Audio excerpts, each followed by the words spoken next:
सत कबीर दवारे थारे पर एक दास भिखारी आया है।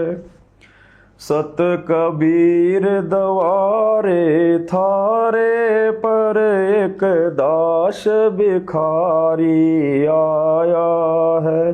भक्ति की भिक्षा दे दीजो मेद कटोरा लाया है। भक्ति की भिक्षा दे दीजो मेद कटोरा लाया है। तज नरसी वाले ठाठ नहीं मैं धन्ना जैसा जाट नहीं। तज नरसी वाले ठाठ नहीं मैं धन्ना जैसा जाट नहीं। मेरी मोर धवज सी साठ नहीं जिसने लड़का चीर चढ़ाया है। मेरी मोर धवज सी साठ नहीं जिसने लड़का चीर चढ़ाया है। भक्ति की भिक्षा दे दीजो मेद कटोरा लाया है।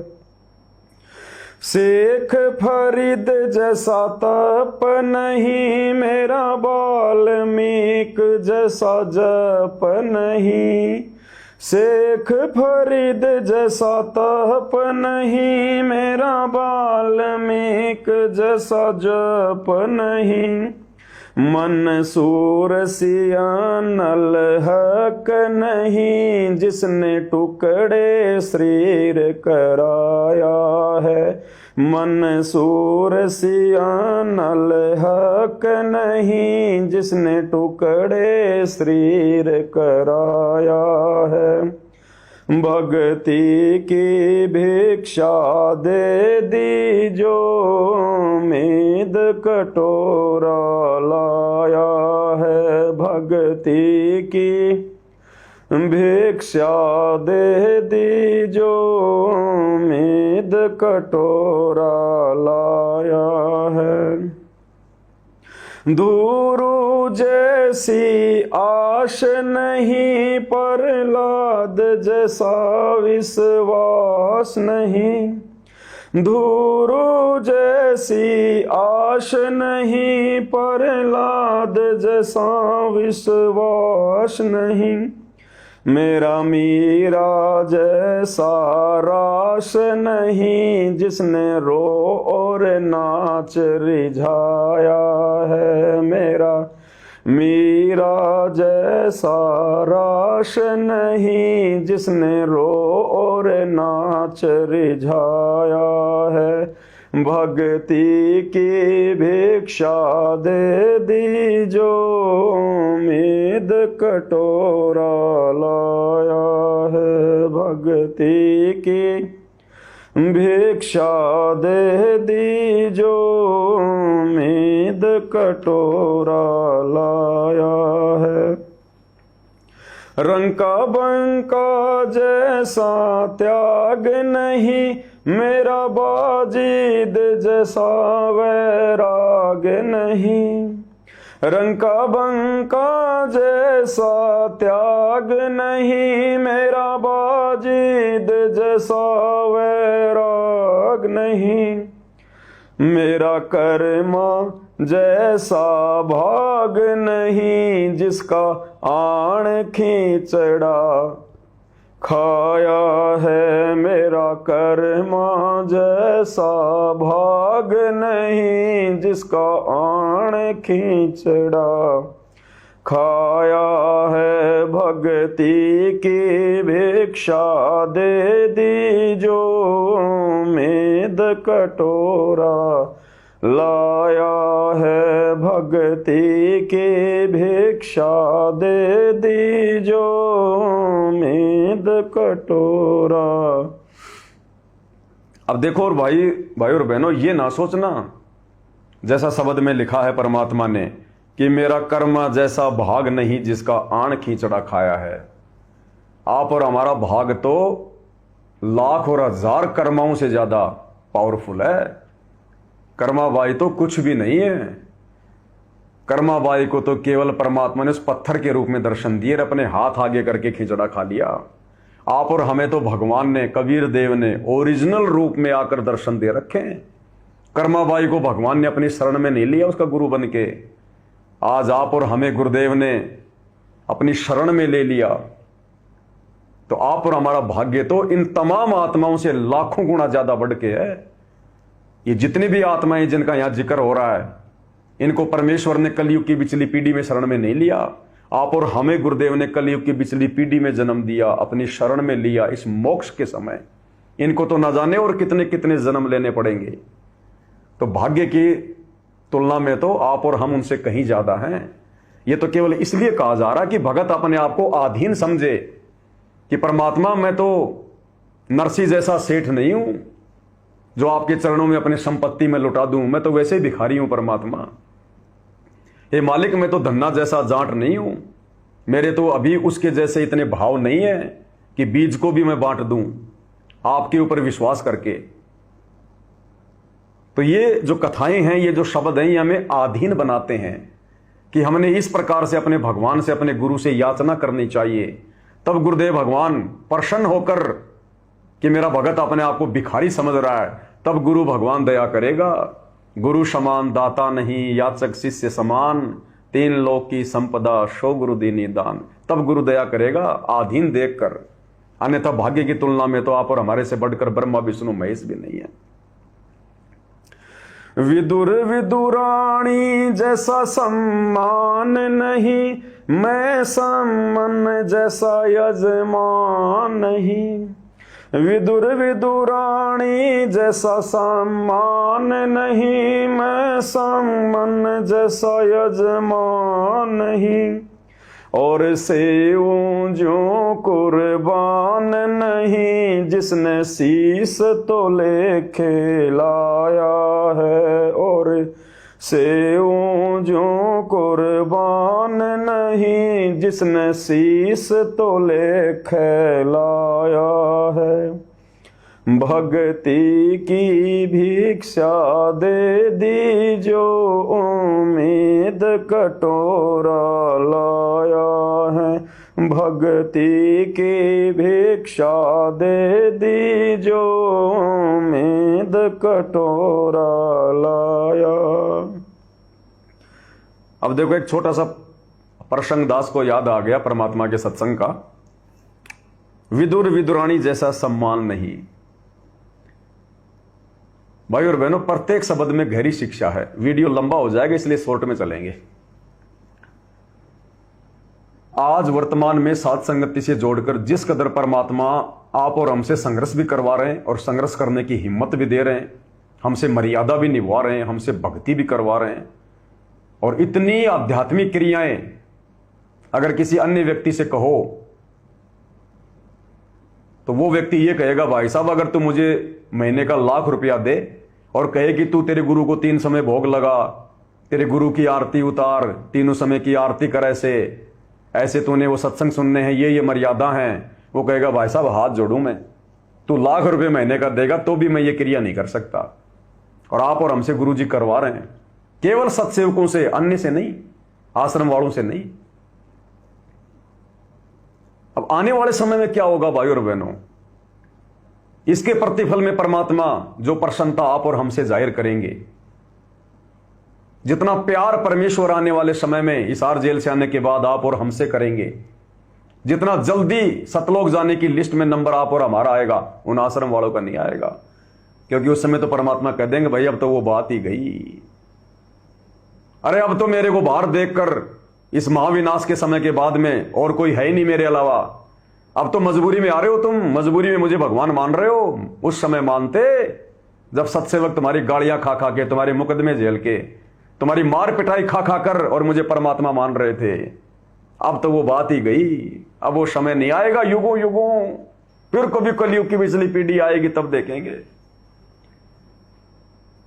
एक समय जब ये महाभारत का युद्ध का दौर चल रहा था तो श्री कृष्ण जी शांति दूत बनकर गए थे दुर्योधन के वहां पर कि भाई रिश्तेदार हैं और युद्ध कोई अच्छी चीज नहीं है, अगर टल जाए तो बहुत अच्छी बात है। वो गए। अब दुर्योधन कहां मानने वाला था। अब दुर्योधन ने सोचा था कि श्री कृष्ण जी मेरे घर पर भोजन करेंगे, और उधर से पांडव सोच रहे थे कि श्री कृष्ण जी हमारे घर पे भोजन करेंगे, क्योंकि दुर्योधन श्री कृष्ण जी की जो है वो बुआ का लड़का था और पांडवों से उनकी सीधी रिश्तेदारी थी। श्री कृष्ण की बहन सुभद्रा की शादी अर्जुन से हुई थी। अब श्री कृष्ण जी दुविधा में फंस गया और वो वहां से निकल लिया कि ना तो दुर्योधन के यहां खाऊंगा, क्योंकि दुर्योधन तो है बिल्कुल अभिमानी व्यक्ति और ये साकट आदमी है, और परमात्मा कहते हैं साकट के वहां तो भोजन भी नहीं करना चाहिए। मालिक कहते हैं रत्न जड़ाऊ मंदिर हैं और लख योजन स्थान, साकट सगाना बेटियो चाहे हो इंद्र समान। साकट रिश्तेदार जो आपकी भक्ति में बाधा करता हो, गुरु जी को उल्टा सीधा बोलता हो, कहते हैं चाहे 1,00,000 योजन में चाहे उसका महल बना है और रत्न जड़े हुए हैं, इतना धनवान है, उसके घर का पानी भी नहीं पीना चाहिए। तो ये सोचकर कि मैं पाप का भागी बनूंगा अगर मैं साकट का भोजन खाऊंगा, तो खिलाने को तो 56 प्रकार के जो खुद खाता था तो उनको भी वो खिलाता ही। और ये सोचकर कि अगर मैं पांडवों के वहां चला गया तो ये दुर्योधन साकट आदमी है, फिर ये नाराज हो जाएगा और ज्यादा अपने मन में दोष पैदा करेगा। तो ये सोचकर श्री कृष्ण जी तो बाईपास हो लिए, चुपचाप निकल लिए मथुरा के लिए जहां भी वो रहते थे। अब भाई और बहनों, वो परमात्मा सारा खेल खेलता है। अब उधर से थोड़े थोड़े भाव मन में आता था, लेकिन बेचारा ज्यादा भाव नहीं प्रकट करता था विदुर। वो सोचता था कि भगवान आए हैं, अगर मेरे झोपड़ी पे आ जाएं, मेरे घर पे भोजन कर लें, लेकिन वो कहने की हिम्मत नहीं करता था कि ये तो मथुरा नरेश है श्री कृष्ण, और जब इनके इतने बड़े बड़े रिश्तेदार हैं तो मेरे घर पर क्यों भोजन करेंगे। लेकिन उसके भाव थे, और कहते हैं साधु भूखा भाव का, धन का भूखा नाई। श्री कृष्ण तो चला गया और श्री कृष्ण जी के रूप में ये समर्थ कबीर भगवान सतगुरु रामपाल जी और अपनी प्यारी आत्मा, अपने भक्ति बीज धर्मात्मा विदुर के घर पर चले गए, विदुर के घर पर। और उस समय भाई और बहनों, जो विदुरानी थी वो नहा रही थी। अब पहले बेचारे वो गरीब थे, हालांकि वो महामंत्री था दुर्योधन का, लेकिन वो बांदी का जाया था, उसी हिसाब से रहा करता था। आवश्यकता से ज्यादा वो जैसे और मंत्री संतरी होते थे, लोगों को लूटा करते थे, डराया करते थे, धन ज्यादा ले लिया करते थे। वो केवल अपनी तनख्वाही लिया करता था और बिल्कुल अपनी झोपड़ी में रहा करता था। झोपड़ी में बाथरूम भी नहीं था, जैसे पहले हम देखा करते थे जब छोटे छोटे थे। हमारी माता बहनें, हमारी जो दादियां होती थी, जो बड़ी बूढ़ी, तो पहले बाथरूम नहीं थे गांव में 30-40 साल पहले। एक खाट को आडा करके, खाट को, चारपाई को, और उसके ऊपर कोई कपड़ा डाल के और फिर नहाया करती थी। तो विदुरानी बेचारी नहा रही थी। अब जाहिर सी बात है भाई, कपड़े उतार के नहाएंगे, बेचारी नहा रही थी। और उस समय जब उसने देखा कि श्री कृष्ण भगवान आए तो बंदी छोड़ते, लेकिन वो क्या जाने, जब विदुरानी ने देखा कि हमारी झोपड़ी में कृष्ण भगवान द्वारिकाधीश, तो परमात्मा कहते हैं कि राम वियोगी ना जीवे, जीवे तो बावड़ा होए, अपनी शुद्ध बुद्ध खो बैठी, शुद्ध बुद्ध। और गुरुदेव भगवान ने अपने पुराने सत्संग में अपनी प्यारी आवाज में बताया कि बच्चों, वो विदुरानी शुद्ध बुद्ध भूल गई अपने भगवान को देखकर, और वो नंगी दौड़ली नहाती हुई, कपड़े भी भूल गई, और भगवान के लिए उसने कोई बिछोना वगैरह लगाया। उसको शुद्ध बुद्धि नहीं है कि मैं नंगी हूं। केले रखे थे, कोई भगत दे गया था केले। देखो, गुरुदेव के प्रत्येक शब्द में बहुत गहरा रहस्य होता है। उस दिन उसके घर पर केले भी कोई भगत दे गया था। कोई बेचारे केले भी नहीं ला सकते थे, इतने गरीब थे। कोई भगत कोई आधा 1 किलो कोई वो केले रख गया था, उसने बिछाया जैसा भी था उसके घर पर, भगवान को बैठाया और केले छील छील के नंगी वहीं पर, और इतनी भावुक, उसको पता ही नहीं, बस भगवान की सूरत की तरफ देख रही है। क्या खिला दूं, क्या पिला दूं। केले छील रही है और गुरुदेव ने बताया कि केले का छिलका तो भगवान को दे रही है खाने के लिए, और जो केला है उसको नीचे फेंक रही है छिलका समझ के, उसको पता ही नहीं। इसलिए परमात्मा कहते हैं भक्ति करे बिन भाव रे सो कोणे का जाए। अगर आपने गुरु भी बना लिया, भक्ति भी कर रहे हो, अगर भाव नहीं है, उसके प्रति श्रद्धा नहीं है, उसको यदि आप अपना भगवान नहीं मान रहे, परमात्मा नहीं मान रहे, खाली आप उसको अपना गुरु मान रहे हो, तो कहते हैं भक्ति करे बिन भाव रे सो कोणे का जाए।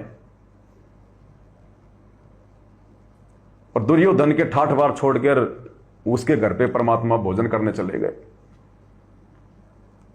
छिलका भगवान को दे रही है, केला नीचे फेंक रही है, और भगवान बड़े प्यार से श्री कृष्ण रूप में बंदी छोड़ सतगुरु रामपाल जी भगवान, यही तो है कबीर, और कौन है। सारे खेल यही खेलता है।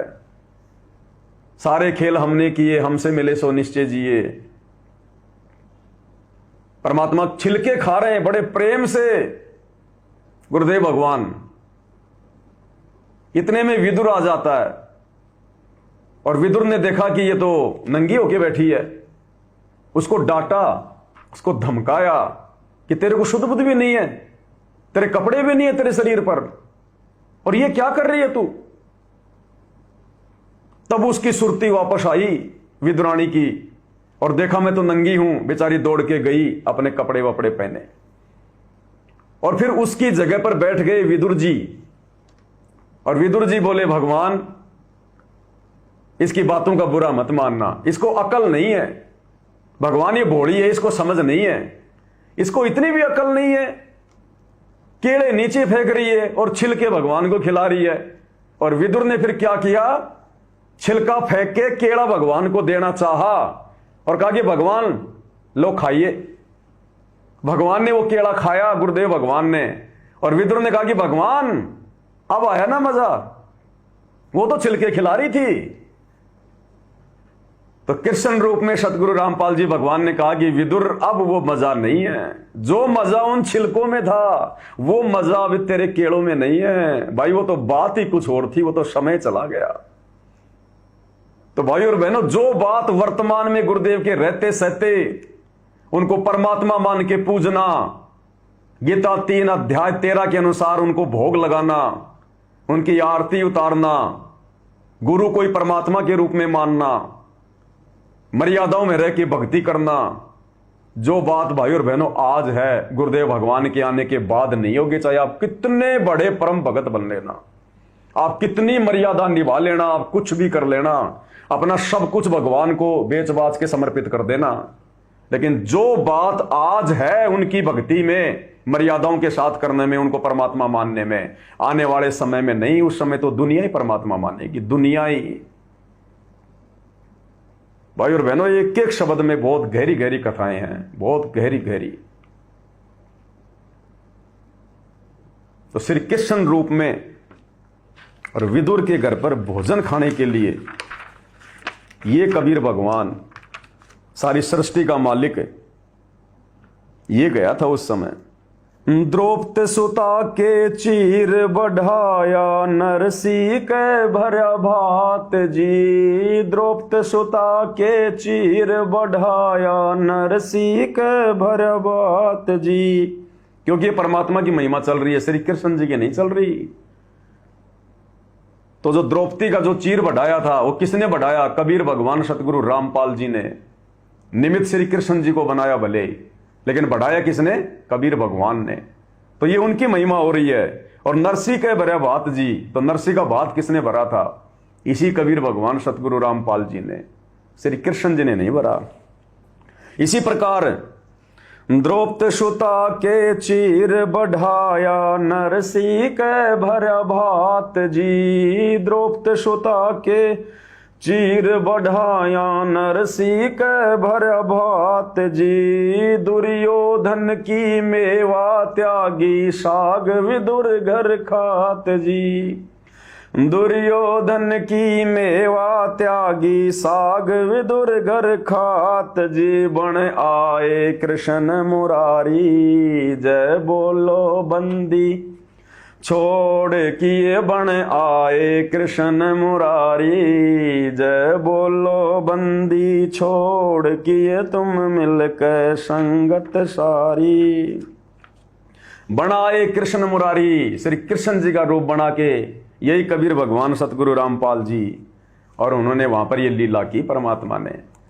तो हमें शिक्षा मिलती है इस घटना से भाई और बहनों कि परमात्मा भाव का भूखा है। परमात्मा हमारे ज्योति पाठ और दान का भूखा नहीं है, परमात्मा भाव का भूखा है। अगर मर्यादा नहीं है तुम कितना ही दान कर दो, कितना ही भक्ति कर लो, अगर भाव नहीं है, और भाव बनेंगे ज्ञान से। पहले ज्ञान होगा, उसके बाद फिर हम मर्यादा में रह के भक्ति करेंगे, फिर हमारे भाव बनेंगे, फिर हमारी आंखों से आंसू निकलेंगे। भगवान की चर्चा होते ही गुरुदेव कहते हैं ना, जरा सी भगवान की चर्चा चलेगी तुम्हारी आंखों से आंसू गिरना शुरू हो जाएंगे। तो समझ लो तुम्हारे पाप कर्म समाप्त हो चुके हैं, समाप्त।